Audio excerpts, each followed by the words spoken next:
Hello, everyone, and welcome to another broadcast from the Gate Church. This is Jeremy. Today, I wanted to talk with you guys a little bit about the Asbury Revival, some things that it has brought up, some things that I've seen, some things that I've seen people ask.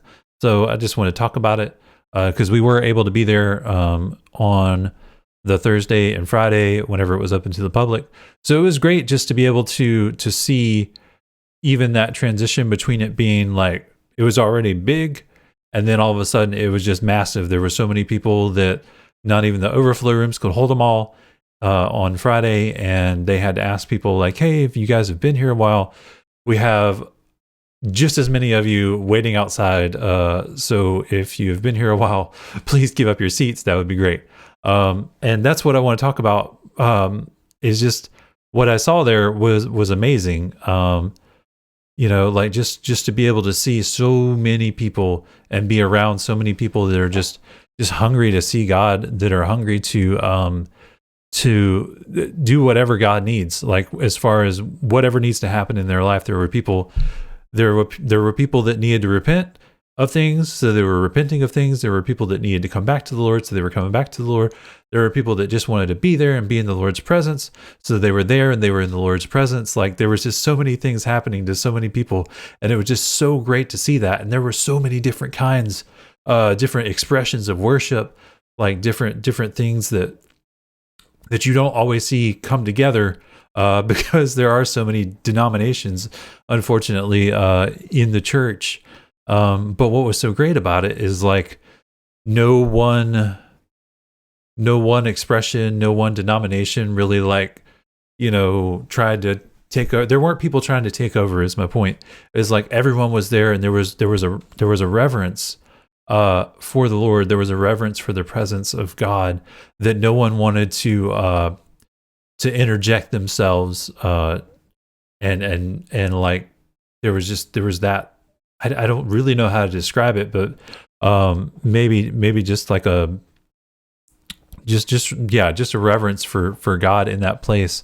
And it was just so cool that no one wanted to put themselves above anyone else, as far as I saw, and that everyone was there and able to worship the Lord together in that. So the first question that I saw and that people have asked is this really God? I think some people even may have went just to see like, oh, is this really God? And I will say, there's that verse in 1 Corinthians 12 that no one can say Jesus is Lord except by the Spirit. So, if God's being praised, like with anything, just to test if it's God, like if someone is giving glory to God for what is happening, if someone is wanting to seek the Lord, if someone is wanting to tell others about the Lord, if someone's wanting to come back to the Lord, and if someone's pointing their face towards God because of something, yes, it's God. That's what I will say to that. And like, man, I don't want to, yeah, we'll just stop there. But yeah, it was definitely God. There was definitely people coming back to God. There was definitely praises being sung to the Lord. Like I don't, people who say, let's just say this, people who say that it's not God, like, I don't understand. Maybe you just weren't there. I don't know. I don't understand how you can say it wasn't. Yes, it was God. Now what it has done for me, is it has, being there, renewed kind of this passion in me to see like more and more people come to know the Lord, and to know him not just in a way of like, I think a while back, there was this kind of fear-based Christianity to where, oh, you don't want to go to hell. I mean, yes, you don't want to go to hell, obviously, but there's an even greater thing to that, is like you want to know the Lord. And that's what I really want to see for people, is I want to see people get past this, like this fear of things, and get into where you actually love the Lord and you are living your life out of that love for him, and that you're exploring him, you're coming to actually know him. And it's just like, the Bible uses that kind of imagery of that kind of imagery of like a marriage, and being married for a little while now, I kind of understand that, like whenever you marry someone, there's this knowing of them that happens as far as you get to know each other, you get to do life together.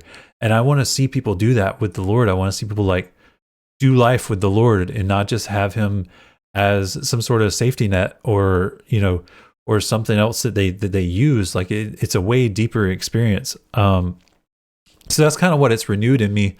And I love seeing that. I love seeing the thousands and thousands of people that came and just the thousands of people that are hungry. You look at the book of Acts. Well, let's go there because I did want to talk a little bit about Acts 2.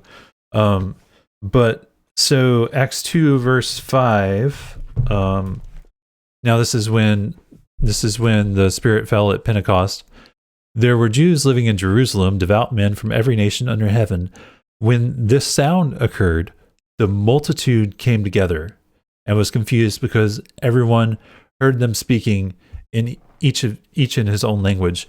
Now it's the multitude, and then like because of that, later on in verse 31, 3,000 of them are added. Like I just love that. I just love the fact that God did something to someone, and then someone else heard the sound. Like the multitudes heard the sounds. So they're like, "What is going on? What is this?" And then Peter is able to tell them about Jesus, and 3,000 people come to know the Lord. They were baptized that day. About 3,000 people were added to them. So I think that is so amazing, and just the adventures of the Bible, basically. Like I want to see that, and it was one of those things where that is happening. And so then it comes to the question that people ask of, well, when things like this happen, do I need to go? Do I need to be a part? Do I need to be there? Why can't God just meet me where I am? Yes, there's yes to that. There's yes, God can meet you where you are, but there is that point where if God calls you to go, then you definitely need to go. So another thing that this brought up that I was kind of actually surprised that people were divided over is people were like, oh, well, do you need to go? Do I need to go? Do people need to go to this revival? And obviously thousands of people went, and that was amazing. But the question of whether you need to go in order to experience God, not necessarily. I mean, okay, so there's this, it's a matter of the heart as far as where that goes. Okay, now definitely if God calls you to go somewhere, you should definitely go. Now, where is that in the scripture? I mean, it's all over the place. Whenever Jesus, okay, let's look at Jesus. Whenever Jesus called people, okay, whenever Jesus called people, it tells about all the people that Jesus called, and then they gave excuses, right? They said, well, I got to bury my parents. I got to do this. I got to do that. Okay, obviously those people didn't go. They didn't follow Jesus. And that is a negative thing. That's not a good thing. Whenever Jesus calls you and you don't follow. Now, there were those he specifically called and did follow. We hear about those with the 12 apostles, especially, and specifically. But then there's a few others as well. But then there's also the thousands and thousands that were drawn to him. It didn't necessarily say that he said to all those thousands, "Hey, come follow me," but they were definitely drawn to him, and they definitely wanted to follow him. So I think it's probably kind of the same with something like this. There are those who literally can't go, but who want to. That not that they're making excuses or anything about not going, but their heart is, Lord, I want to go, but God has them doing something else. I mean, my wife couldn't go, okay, but she got just as touched as I did, probably even more. I mean, like not to measure out touching of the Lord. And there were thousands of people who obviously did go, and they did get touched, and they did have a renewal in their hearts, and they were able to be able to be with God in that way. And I'm sure that there were even thousands more that were inspired by it. I mean, think about the people who are all around the world, who are across the world, who can only know about. It was just, man, God is God, and God will do what he is going to do to people. And there obviously were the thousands of people who did go and who did get touched by the Lord, and who have had a renewed fire or a renewed passion in their life because of it. And like I said, there are others around the world who aren't able to go. I mean, you're in some other country. There's no way for you to get there, but you're still inspired by what's happening, and you're inspired to seek the Lord where you're at, and that's great. And I think it's a matter of the heart. I think it's a matter of like, do you not want to go just because, oh well, yeah, I don't think I need to go in order for God to be, like that. That's just seek God. That's all I'm going to say is like seek God, and whatever He has for you is what you should do. So do with it. I don't know all these words. My brain is going 1,000 miles per hour, and I'm not used to it. So you guys just forgive me for all my stumblings this time. But there's with it being off campus or whatever. People are like, "Oh, has it stopped?" No, I don't think it stopped. I really don't. I think it was the beginning of something. And like I said, it inspired so many people throughout the world, even to seek God where they're at, to go home and to pray to the Lord that it would happen to them and that it would happen to their communities. Like I don't think it's stopped in that way. I really believe that where it started is God. I really believe that God knows what He's doing.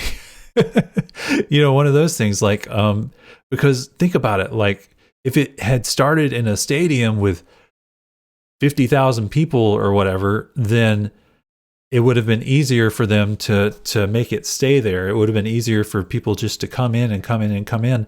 But as Lewis pointed out on Sunday, I think he pointed it out on Sunday anyways, but whenever the book of Acts happened, whenever Acts chapter 2 happened, like, yes, they were all in the room, but then a sound happened and then all the people gathered together. Guess what? The people didn't go in the room. The people who were in the room came out and told everybody about what was going on.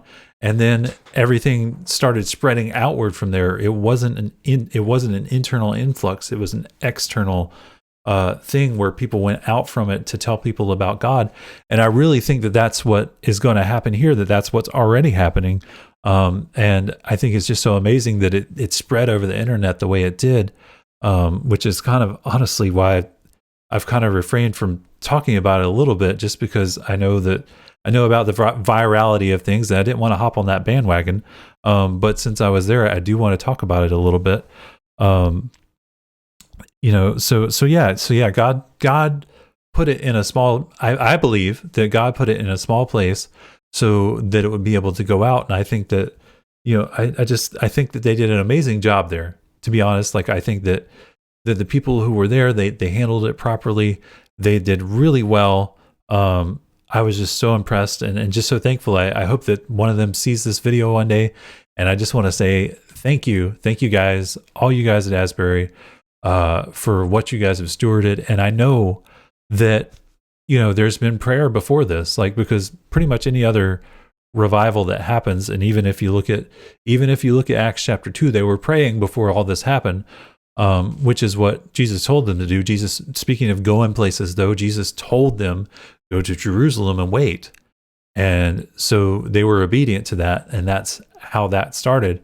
So I really believe that there is something to that, especially if the Lord speaks to you to go to somewhere. There is this geolocation thing that God does whenever it comes to revivals. And I think, but the internet is a great tool to be able to tell people about what's going on.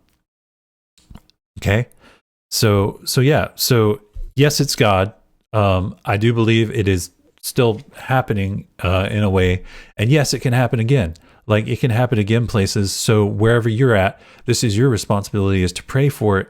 Number one, in your own life, pray for God to bring revival in your life and to bring revival in those around you. And maybe you can be the catalyst for that. Maybe you can be that one person that says, hey, everybody, why don't we come over to my house and pray?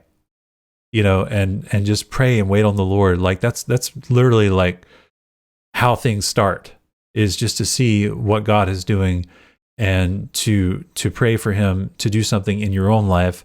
And then, I mean, just think about it, like 1,000 people doing that. If 1,000 people said, Lord, change me, then you have 1,000 people that are going to come together in that area. and God is going to change that area. God is going to do something. God is going to move. So just want to encourage you guys with that. I know it was a little bit rambly today, so thank you for being with me. And yeah, you guys take the fire in your heart, spread it everywhere, and I'll see you later.